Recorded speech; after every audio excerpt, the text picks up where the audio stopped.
Now to Capitol Hill, where all eyes are on Senate Democrats after House Republicans muscled through a 6-month stopgap bill to fund the government and avoid a shutdown at the end of the week. House Republicans didn't need Democrat support to pass that bill, but it's a much different story in the Senate, where Democrats can filibuster the legislation if they want to, which would lead to a shutdown. Democrats huddled today at the Capitol, divided about what to do. Some fear that allowing the bill to pass would anger their base, while enabling the president to continue mass firings of federal workers. Others worry that blocking the bill and shutting down the government would backfire politically, while hurting the same federal workers they're trying to protect. Moments ago, Democratic leader Chuck Schumer took to the floor and proposed a third option, an even shorter continuing resolution, even though Republicans have said that option isn't on the table, saying Republicans don't have the votes to proceed without them. Republicans do not have the votes in the Senate to invoke cloture on the House CR. Our caucus is unified on a clean April 11th CR that will keep the government open and give Congress time to negotiate bipartisan legislation that can pass. We should vote on that. I hope our Republican colleagues will join us to avoid a shutdown on Friday. NBC News chief Capitol Hill correspondent Ryan Nobles is on the Hill with the very latest. So the big question on our minds as we head toward Friday, what will Senate Democrats do? Leader Chuck Schumer out with some pretty strong language there, Ryan. Yeah, but Kristen, I don't know if it's a realistic path for Senate Democrats at this point. I think that they are hoping that Republicans take the bait for this short-term CR and perhaps extend out the period of time which they could negotiate and still avoid a shutdown. But Republicans feel emboldened.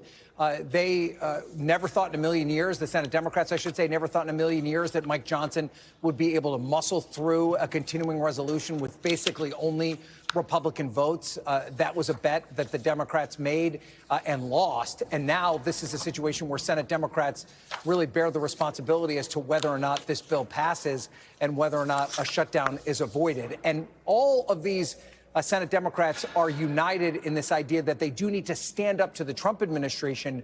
Where the divide exists is whether or not using this particular opportunity, the leverage that they have in terms of a government shutdown, is the path that they should take to stand up to the Trump administration. And there's one Senate Democrat in particular, Senator John Fetterman of Pennsylvania, who does not believe that that's the path to go forward. And I believe we have some sound from what he told me about that just a few minutes ago. Are you still going to vote yes on the CR? Yes, I'm going to vote yes for that. And my concern is it's a choice. Is like withholding your vote, and not, vote no, and shut down the government if we don't have the votes for cloture. I mean, it's basic. Shut the government down or stay it open with a deeply flawed CR. That's the choice. And some of them, many of them maybe, are now going to say, well, I'm going to vote no. But for me, I can't vote for shutting the government down.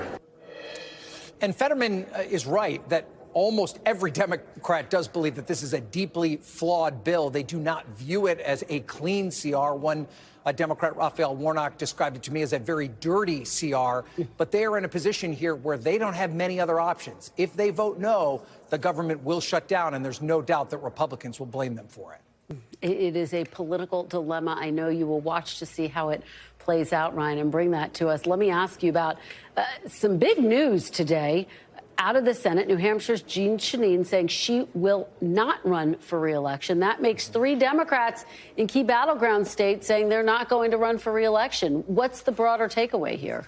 Yeah, I'm sure this was not welcome news to Senator Chuck Schumer, who's doing everything he possibly can to win back the majority in 2026, perhaps thinks that Democrats have the wind at their backs given the early moves by the Trump administration. But listen, Shaheen is 78 years old. She doesn't want being in the United States Senate to dominate the rest of her life. She did think about this long and hard. She said that she's still going to be a part of the fight, but she just does not want it to be in the United States Senate. This is going to be a real problem for Democrats.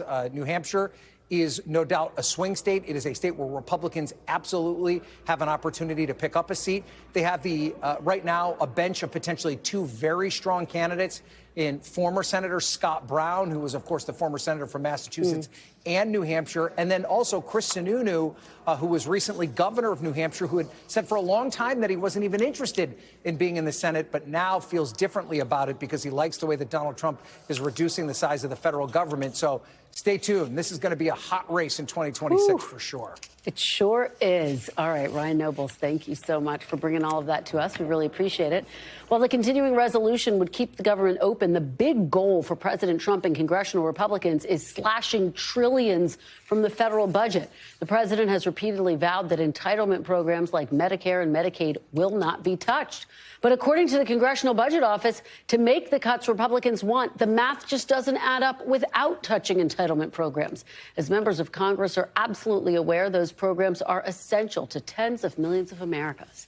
In House Speaker Mike Johnson's district in Louisiana, nearly a quarter of adults under 65 have Medicaid or similar coverage as their only health insurance. That's according to an analysis by our NBC political unit. And almost 20% of households in his district receive SNAP benefits or food stamps, another program that could find itself cut in these budget talks. Joining me now on the ground in Speaker Johnson's district is NBC News Capitol Hill correspondent Melanie Zanona. Melanie, great to have you out on the road there. You are in Speaker Johnson's district where roughly 1 in 4 are enrolled in Medicaid.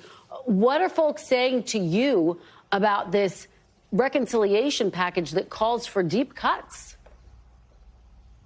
Well, Kristen, there is a lot of fear here in this community about the potential cuts to both Medicaid and food stamps. I talked to a number of folks yesterday who were at a local food bank.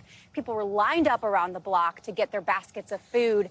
And they say they are struggling right now to pay for groceries. They are struggling to find jobs. Some of them lost their homes in a hurricane a few years ago. And so they have really come to rely on government assistance and said if they didn't have that extra help, they wouldn't be able to survive. Take a listen.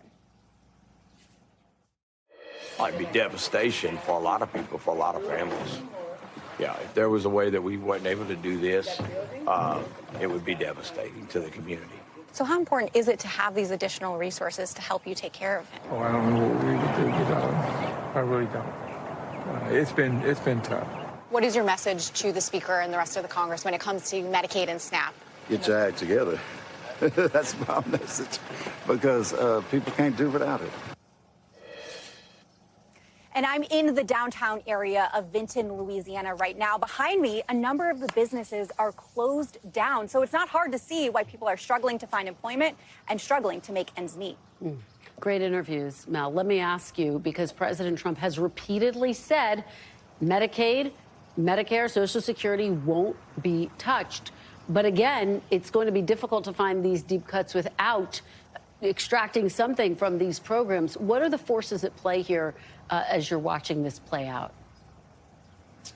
Yeah, so Speaker Mike Johnson has also said they are not going to cut Medicaid benefits. He says they want to root out waste, fraud, and abuse and make other potential reforms to the program, such as instituting work requirements for able-bodied adults. But there is deep skepticism right now that Congress will be able to achieve the level of cuts and savings that they are trying to do without significantly cutting or restructuring Medicaid and food stamps. And if they aren't able to meet that level of savings, that's going to be a huge problem for hardline conservatives who have been demanding cuts, including to Medicaid and food stamps. So this could all create huge problems for President Trump's agenda in Congress. He's trying to pass this sweeping domestic policy agenda, and all of that could really be in jeopardy if they can't find agreement here. If there's no doubt about that. All right, Melanie Zanona, great to have those interviews there from the Speaker's district. We really appreciate it. Thanks for watching. Stay updated about breaking news and top stories on the NBC News app or follow us on social media.